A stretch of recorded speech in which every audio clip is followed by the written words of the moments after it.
Welcome back to the ESPN HOOPS Hits podcast presented by Tab. I am the Scope, joined by my man, the Grub, and mate, I am off it. This is a Christmas special. So Shabs told us to get kit ready for this show. How come you didn't get any kit ready? How come you're just wearing your normal kit? I went full kit. That's how you get about normally, isn't it? You've got a little half. A little 50-50.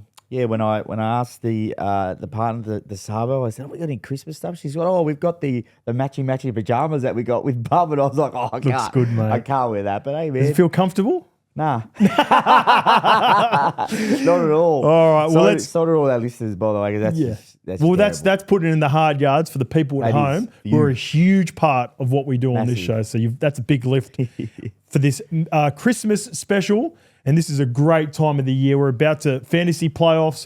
Like we mentioned last week, Christmas Day games coming up. And there were some huge fights over the weekend and then potential fights coming up. So on today's episode, we're going to talk about Uysk Vs Fury. He does it again, 2-0 against Fury. I want to ask you about where Usyk ranks in the hierarchy of the heavyweights. Adesanya wants to avenge Whitaker. It's quite a strange one in the UFC. College football playoffs, they started last week. We're going to talk about the format a little bit. We put it to the fans. This is one of the things we put out to the fans. Is Kirk Cousins washed? Pennix played in his debut for the Falcons this morning and they won. The Commanders snapped the Eagles win streak. I missed this game, so I'm going to require you to fill me in on everything Eagles, but I really enjoyed it. I've got you. You right? No, I'm going to be a realist today. My man LeBron James, he breaks another record. And as a part of that, with the minutes, we'll debate load management. Is it ruining the NBA? You ready to get in the show, mate? Let's go, man. Christmas special. Let's go. Kick it off with Left on Red. This is where we require you guys in. It is starting on Facebook. This one comes from TJ Wizzy. Let him face Dubois, running it back with Dubois after he goes 2-0 against Fury. And the other one from Facebook is from Huey Wise. He is the people's champ. And he's talking about or referring to Usyk, who had now defeated Fury by unanimous decision. Where does Usyk rank among the greats? Is he the best of this generation? Yeah, definitely. I definitely think he is. But I will say, I don't know about the decision yesterday. Ooh. I'm not saying Fury won, but I just think it was a bit closer than what they called it. So you are happy with the decision, but you're just not the point system. Did you like the new AI system? No. Fury wasn't happy. Of course he wasn't. It's quite intriguing, right? Like the world is definitely moving more to AI and chat. I can't even get it out. GTP to GTPC. Oh, it's not my goal. I think I'm with you like this with Fury, where you still need a human element. But I think the AI did get the right decision. I think Usyk, but I think it was a little bit closer than what sort of the AI made it out to be. Am I wrong in saying that those two, they're a boring matchup? I didn't like the fight. I just didn't. I just don't think. Even the last fight, it builds up so much. The build up is the chat's always huge. good. The chat's good, but I just feel they're just too awkward for each other. You know, Fury was sticking out his long jab in the first few rounds, but none of them could get close enough. And like Usyk definitely landed the more punches, the cleaner punches. I feel he was doing, 3, 4, 5 combos where Fury was just the 1, 2, 3s. But yeah, I don't know. I'm not too sure. It's a reflection. I think it's a reflection of like how dangerous both of them are. Yeah. How much respect they've got for each other, despite chat that comes before the fights. And Usyk gets better as the rounds go on. He looked like he was getting at the start of rounds. He looked a little bit fresher. Fury would sort of come in and he knows how to work the ring. Yeah. But he's right up there, mate. He's it's very hard. When you start ranking boxing, it's very hard. You talk about opponents. Yep. Win records, which he's done, gold medals. Like he ticks a lot of boxes, Usyk. What's your thoughts, Hoz, on Fury? It's obviously about the fight, but not talking to his family for 3 months before the fight. Grub. Did we grub or no grub this last week? Are you grubbing it? Yeah, give you chuck it here. I'll go an early grub. Yeah, wow. Look, I understand it. but it's a little bit too much carry on. And I'm going to say Grub, Tyson Fury, because if you do go through all that, you're away from your family, get the dub, you Grub. You got to win. Look at that rhyme Get the too. dub. Get the dub, you Grub. Don't waste it's precious family time and not get the dub. There you go. I just don't know about 3 months. 3 months is a bit much. Maybe a week. And you're right. A couple of weeks out from the fight. Where to for him now, mate? Is he gone? I think that's it. Gypsy King gone? Yeah, he'll be around. He'll fight. I think he'll fight, but I think the bigger name fights and Usyk will probably have to look elsewhere potentially. Like our man said on Facebook, talking about different fights and different opponents. This one's from Instagram, and it's from Brody Crook. Hazmat by whatever he wants. This is off the back of Israel Adesanya wanting to fight Hazmat after seeing his first round win against his good friend Rob Whittaker. Yeah. It's a bit weird. I don't know about who wins the fight, first of all, and do you really think that Adesanya is looking to get vengeance for Rob Whittaker, who, look, let's not beat around the bush. They haven't been all that friendly over the years. Nah, it's not. It's just to pump the fight up. Yeah. That's all it is. Yeah. But I just don't. Look, I love Adesanya. He's a great fighter. He's a cool guy. He's a very marketable fighter, but Very much so. he can't beat this guy. I'd love to see this fight, though. He cannot beat this guy. Yeah, this I guy love reminds Hazmat. me so much of Khabib. It's scary. Brody knows his UFC, I can tell, because this guy will ground and pound you. He'll also knock you out, but then he can choke you out. At the moment that, you know, these Russian fighters, I don't know what it is, but you know when they're walking out into that ring, they're a different beast. Yeah. The way they train. They're relentless. They're relentless. They honestly are. The only way I can see Adesanya possibly winning this one is off his fight IQ. Very, very high fight IQ. And maybe Chimaev, he wants to get in there. Goes to get in an attack and he gets in with one. Or he just frustrates him and he gets him on a late one. But he's a pit bull, mate. I honestly reckon Chimaev, I think if he even fights who holds Duplessis right now, he beats him. Oh, wow. Big call, but I think... that is a huge call. I love this. I don't know. I think he's a freak. See, that's where I was going before with Adesanya talking about avenging Rob. For me, I think a big part of it is maybe Adesanya thinking... Duplessis, I just don't want that smoke anymore. Let's go take on Hazmat and see how we go there, because I don't think Adesanya is going to beat Duplessis, and I would love to see Hazmat versus Duplessis. That's the fight I want. That'd be a good one. This would be a great fight, but that's the fight I want. Like, he is just, like I said, he's a different beast and he has no fear, and I love that. All right, let's get to college football. The 9, 10, 11 and 12th seed not only lost over the weekend, but they were big blowouts and they got embarrassed. So this one comes from CFB Rep. Shortened the CFB playoff to 8 teams. We sacrificed some of the regular season games, meaning first round blowouts. And I couldn't agree more with my man CFB. Yeah. You go from 4. I definitely thought there was an opportunity to extend it off the back of some really tough decisions to teams. The most notable was South Florida last year, the Seminoles. Yep. They miss out after having a perfect record. So I thought there was room to add more teams, but I think they went too far. I think 8, 4-2-1 for a college football playoffs works a lot better than the 12. I wasn't super engaged in these matchups over the weekend. See, I like it. Reasons being, a couple of reasons. I just think, obviously college football is selfish for college football, and I understand that, for their product. But at the same time, I'm a big college football fan. I really love watching it, but I really got over the old system. Yeah. I actually used to really like not watching it at the end of the season, because some of these big teams, it happens to a lot of the time, Boise State, they never got to go because they weren't in a good conference. Yeah, that's fair. And they never got put against these. So it's Alabama, Georgia, Ohio State. Always got all the picks. Yep. But from a different point of view, Hoz, from a player's point of view, right? So to be a professional sportsman, you need to have big moments. And sometimes a team like Boise State, their quarterback could be on fire, but he doesn't get any big moments. He plays 12 teams that they smoke by 40, 50 nearly every week. And I think the perfect example is Kevin Jennings. He led the Mustangs. He's their quarterback. He led the Mustangs to an 11-0 season, but the pressure got to him in a big game. Yep. He threw 3 picks. 2 went for pick-6s. So I'm obviously talking about from a player's perspective to play in big games. Yep. For the growth of a player, I just think putting them in this arena helps them for their growth. It might have helped college football, like you said, because there was a few blowouts. But I don't mind it, man. I love college football. There's still massive passion in the games. But I just like, these players that don't get many big moments in them.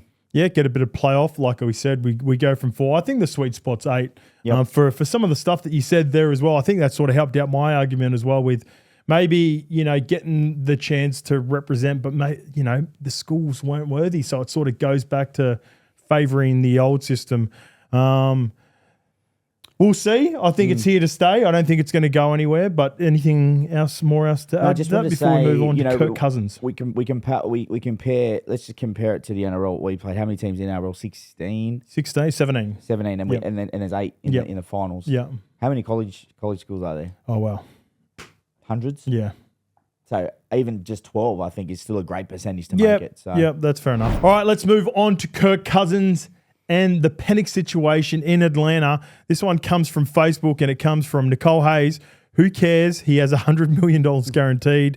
The other one is from Devin D. Buckman. Why I got a feeling he's coming to the Giants. We put up a post. Is Kirk Cousins washed? They hit us back on Facebook. He's in a good situation for a guy to be washed right now.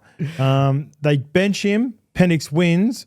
What does the future hold for Kirk, and do you think he's washed? He's going straight to the car wash. And I don't mean it from he's not going to care. Like, he will care. I watched that Netflix series of him. He's obviously I like Kirk. I like him. Yeah. And it's going to hurt him. But at the same time, you've seen today, it's Pennix time. Yeah. It's his time. The Falcons felt like the roster, the team lifted for him as well for Pennix. Like the change. Yes, I agree. The defense played really well. But we've spoken about this before. Poor decision to sign Cousins for me. Yeah. At the start, when you've drafted an awesome quarterback, and look, they will say they want him to hang around for a while and help him grow. It doesn't go like that anymore. These young guys want to be straight in. They want to be in the heat. They want to be in the cauldron. But I think it's also when you got a quarterback, you have to have a quarterback that's there already, that knows the system. Yep. Like Kirk Cousins, how do you expect him to mentor and Pennix? By the way, the relationship sounds really good. Yep. Pennix spoke highly of him. But he just got there as well at the same time. It was a very questionable signing, off-season signing. Where do you think Kirk Cousins plays next year? Because he's not going to be at the Falcons. Well, he's going to be at a low team like the Giants. But no, that come out wrong. But they are a low team, the Giants. But it just depends how they draft. Like who they're going to get out of the. Do the Giants want to draft one of the quarterbacks? Because I think they're at the moment first pick. Okay, yeah, they'll be thereabouts with the Raiders, Jaguars, and a few other teams. So Devon could be around right, but I will say for the Falcons and Pennix, I love. He's going to be good. He said he wants to be the next Michael Vick of Atlanta. Same sort of style, lefty, runs out of the pocket. Side arms. The one thing I realised about the Falcons is obviously 2 different types of players. A lot more play action today. Yeah, gave Pennix a bit more time, and Cousins doesn't play too much play action. So one thing, did you watch the game at all? Did you? No, I seen highlights switching back and forth from the games. So your debut, you obviously have a feel for how you went, but you look at your stats. Did you see the interception that they gave Pennix? No, I didn't. So what happened was your man. Pitts, you love him. He is the Pitts. He is. In everything. Fantasy, he had one good season. What's he done now? He was the Pitts today. Yeah, he's the Pitts. So Pennix throws a nice pass, sort of catches it a little bit behind, but as he goes to turn around, he sort of like propelled the ball forward into a Giants player, and he goes... Trying to get a first down or something, Just trying to get a first down, and I just think he doesn't deserve that intercept. That was a very, very poor call, and yes, it was the Pitts. You know what? It's just like in golf, whether you hit a good one or a bad one, no matter what comes down the scorecard, it's still going to be a pick for Pennix. So, pick in his first game, but they were much improved, the Falcons, and they ran all over the low Giants. Is that what you called them before? The low Giants. The low Giants. Let's talk about your low Eagles then. Wow. And this one comes from Instagram. It's Aaron Gox, the hot Commanders. The Commanders were hot. Run me through this game because I'm going back and forth watching my players in fantasy. Once Jalen Hurts went down, That was a big tick for the team that I was. I never want to see a player get hurt. Concussion. Hopefully he's back next week. I really do mean that. Take that tick away then. Cross it. Tick for this week and a tick for him playing next week. There we go. There's a tick for you. What happened in this game? This is crazy. You look like you're still travelling, even though Kenny Pickett comes in relief for Jalen Hurts, but not to be Jaden Daniels. That guy there scares me. All right, in the background, Daniels. He's going to be a thorn in our backside for many years. But look, I'm not hitting the panic button. I think you want me to hit the panic button, but I'm not. But you sound a bit stressed in our WhatsApp group this morning. You and Shabs both being Eagles fans. Back and forth. But I'll be a realist though. We definitely shouldn't have lost that game. 5 turnovers. We forced 5 turnovers and still lose the game. Producer Shabs wants me to go after Pickett. I do not think it was all his fault. Did he have poor passes? Yes. Did he miss some wide open opportunities? Absolutely. But big moments this year, 2 times. We've dropped passes to win the game. True. Saquon, and then Smith today. Did Devontae do it today, did Oh, my. Catches it, we win. Okay. It was, I can't remember if it was the 3rd or 4th down, but if he literally, and there was no one near him. Yeah. It was an absolute sitter. So we can blame Kenny Pickett all we want, Shabs. But you would like to blame Devontae. Well, no, I think we've got to blame the Eagles in big moments. You're turning at the on moment. each other. Yeah, okay. You know That's your point. All right. It's just like we cannot lose these big moments. We absolutely not. And you know what will show me today? All the Hurts haters. Shows how much we need him. Yes. Honestly, he oils our machine. Everyone's into him, but at the same time, we missed him today. It's not really a like for like. It's very hard to get a backup quarterback to come in and play Jalen Hurts type of offense, absolutely. Isn't it? I'm with you. I don't think Pickett. I think he's going to be a good journeyman backup. That's going to be his career, but potentially coming in for Hurts might not work. He's totally opposite. You could just tell we know into the same. Like the good thing for me today, I really like to see the way we played. Like we went 14-0. We went bang bang with 2 explosive plays, and I love to see that. Like I turned it on and I was like, wow, 14-0. But then also in the 3rd quarter, we were in that much control. We held the ball for nearly the whole 3rd quarter, so we can starve teams with the ball.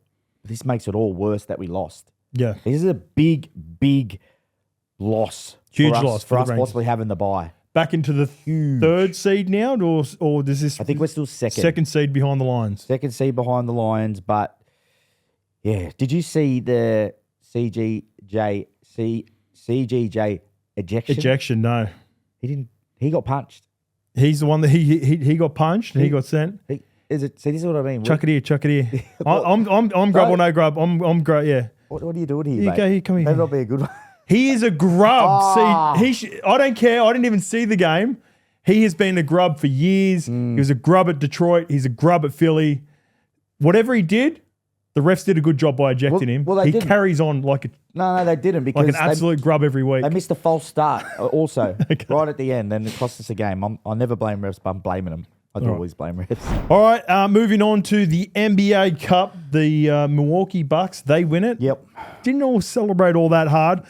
Off the back of that, we put up a post. Is the NBA Cup worthwhile? Miguel Rojo, obviously a desperate move by the NBA to up the ratings at a part where NFL was really dominant. Facebook, Miles William Plum, the courts are horrendous, and then the league basically shuts down for the knockout stage. Got no interest in participation tournament with a bogus trophy at the end.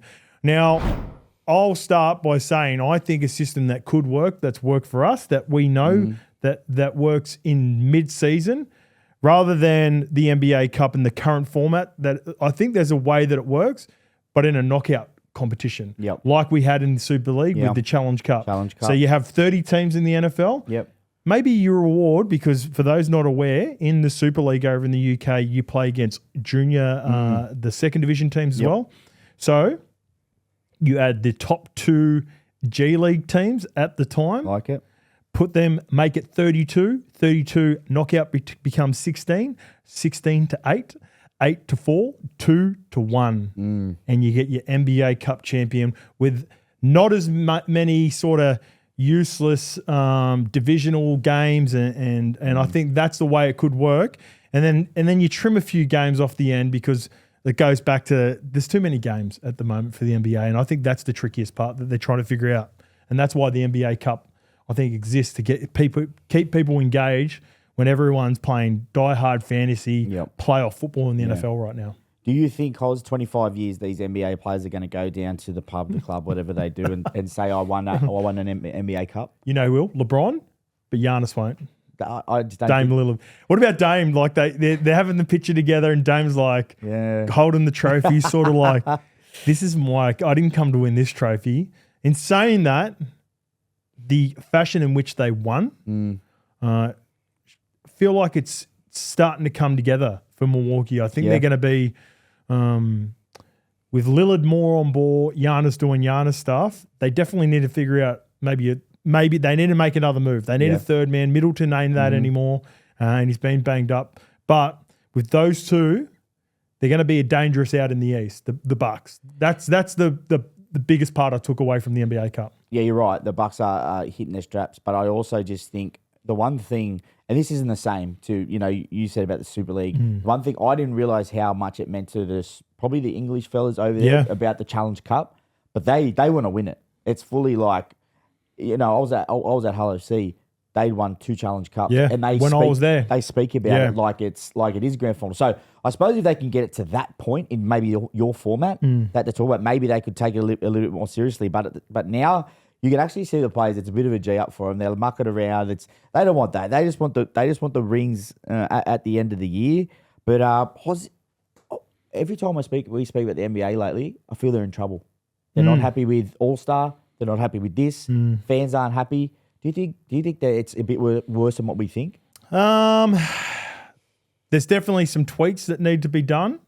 I think it's front of mind this time of the year because, like I said, NFL's on. We just had the World Series a couple of months ago, so they start when the World Series is pumping. Then everyone's engaged in the NFL during this period. So it does pick up, but I get more excited about the NBA post the Mickey Mouse All-Star game. Like the format, the way they do the All-Star game, it's nowhere near exciting, but that's when teams make moves. That's when trades are done, and you find out who are contenders and who are potentially playing for a high lottery draft pick the following year. And I think that goes back to load management. So let's get to stalemate for this week. Producer Shabs put this out. Does load management hurt the NBA? Off the back of my man LeBron James, the most minutes in NBA history. What a man. What a man. And I will say this. Congratulations, LeBron James. Whoa. We replay that? Yeah. Congratulate. I always give him his flowers when it's deserved. This is honestly the way the way he's looked after himself, the pressure that he was under. Although I've got this hate for LeBron, when he does do things like this, play an NBA game with Bronny at the start of the year, most minutes of all time because of how disciplined and how well of an athlete, of a professional that he's been, I can't help but commend that.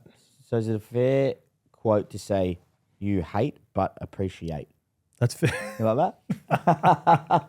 That's fair. You can use that. Yeah? All right, I will. And I don't think, because of the athletes, and I don't think they're as detailed as LeBron. So I think this is hurting the NBA. The load management, less games, and I think we're never going to see anyone beat that record. I don't think the way that the mindset is, LeBron still comes from an old school mind. He started with the OGs, and now I'd say the guy in the picture next to him, Kawhi, he was almost the one that, front of mind about load management. So I don't think we see anyone get near LeBron's minutes by the time he's all said and done. I love this topic because, and I hate sitting on the fence, but I'm on the fence for this one because I see both sides.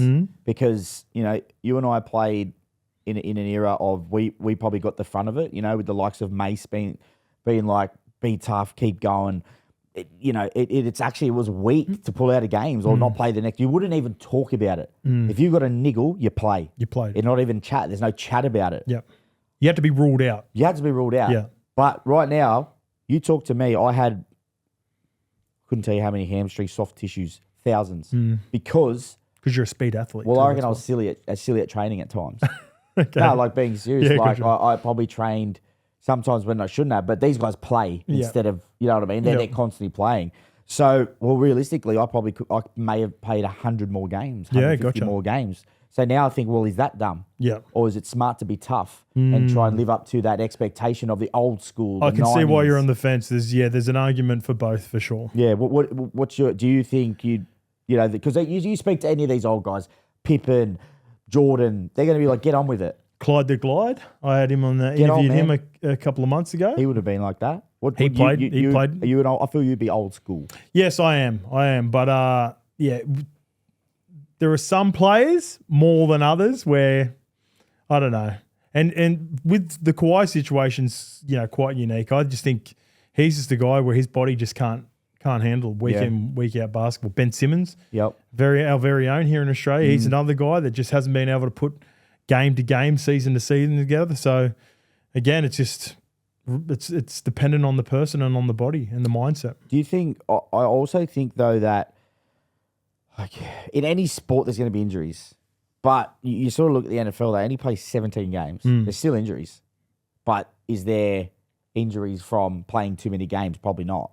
It's more just the fast contact. Yep. The contacts or the ones that you sort of can't control. But I think you could trim 10 games off the NBA. There you go. 10 games? 10 games. Okay. I like that. And then that would get better quality. I think you'd get a high percentage of completing closer to 100% of the games with most players, knowing that they had a shortened season, for sure. And how much harder is it on the knees, on the court, and that too? I was like, imagine, this is why LeBron's so good. I know you'll hate but appreciate. But 39 years old, backs up in these games after playing on a court. How good must his recovery and his regime be, man? Yeah. Honestly, yeah. We're already 30. It was reported that he, for years, Tom Brady was another one. They put at least $1 million into their body and into their recovery and how away from the facility. And, when you earn as much money as Tom Brady and LeBron James, it's probably doesn't seem as much, but it's the right thing to do. And more players, I think, will follow LeBron, but not be able to achieve what he's achieved. So off the back of the load management chat, this one, they both come from Facebook. One is from James Stribling. It's not like they have added more games. Players 30 years ago played nearly full seasons and minutes in the league was much more physical. The second one comes from Facebook, is from Stanley Ho. If load management works, we wouldn't see Kawhi, Embiid, Paul George, and alike constantly getting injured. Not a bad point there. The second one, Stan, you're right. They do get load management, and yet they still get injured. So it's a great point by Stanley. Yeah, it is. That's ho, ho, ho, too, by the way, Stanley. Nice. Christmas. Nice. What was that? It's Christmas time. Ho, ho, ho. Santa. Oh, okay. Nice. Santa ho. All right, let's get to the Pick-6. Let's go. Presented by Tab.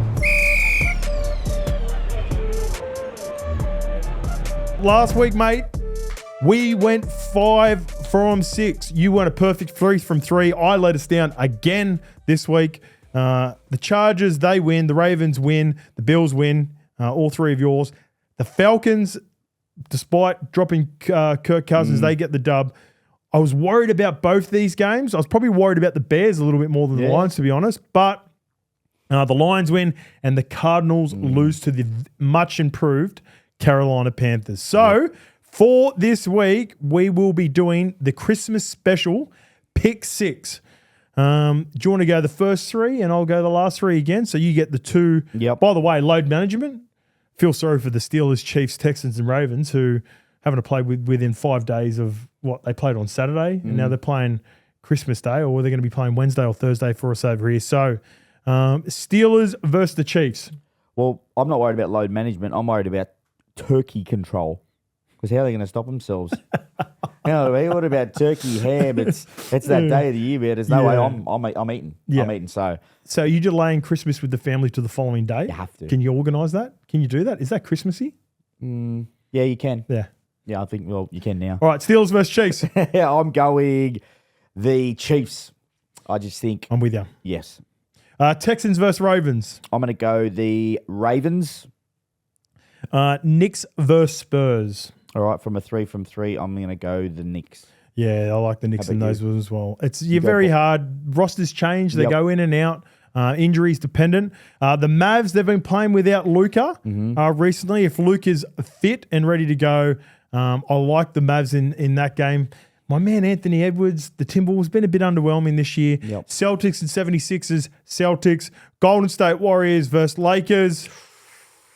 LeBron James and the Lakers. I'm going to have to go them. I'm not sold on what the Golden State are doing. I think they need to make some moves, or if there any chance of getting this last little window with Steph Curry and Draymond Green. Chances are you're about to lose. For free and confidential support, call the number on the screen or visit the website. All right, mate, that is it. Thank you to everyone who tuned in and also everyone who also helped out by getting on the socials, getting on Facebook. Facebook's absolutely humming at the moment. Flying. To Instagram, Twitter. You can get us on all of them, or you can even get us on the YouTube. Everyone have a great Christmas. We talked about Christmas ham. You're going to get some Christmas ham. By the way, what's your go-to Christmas meal before we finish up this episode? You know what I do love? I love cold and hot ham. So I do a cold and a hot. Ooh, yeah. A double. Together on a sandwich, or just one piece of each? So we're going to go, this is how it works. There's a hot ham there, fully glazed, MasterChef style. Yep. So that's hot, steaming. But then you've got the cold ham just there on the side. Yeah. Just if you want to pick at it, it's more, I'll have a bit on my plate, but the cold ham's for the next day. I like the ham. I like the ham the next day. The best. My go-to for Christmas, I'm always prawns. Love prawns on Chrissy Day. Prawns on a roll with butter, cheese, and a little bit of pasta salad on a nice, beautiful, soft roll. That is the go-to. Treat yourself to that on Christmas Day if you're watching this right now. And we will see you next week going into New Year's Eve, the last episode of 2024. Merry Christmas.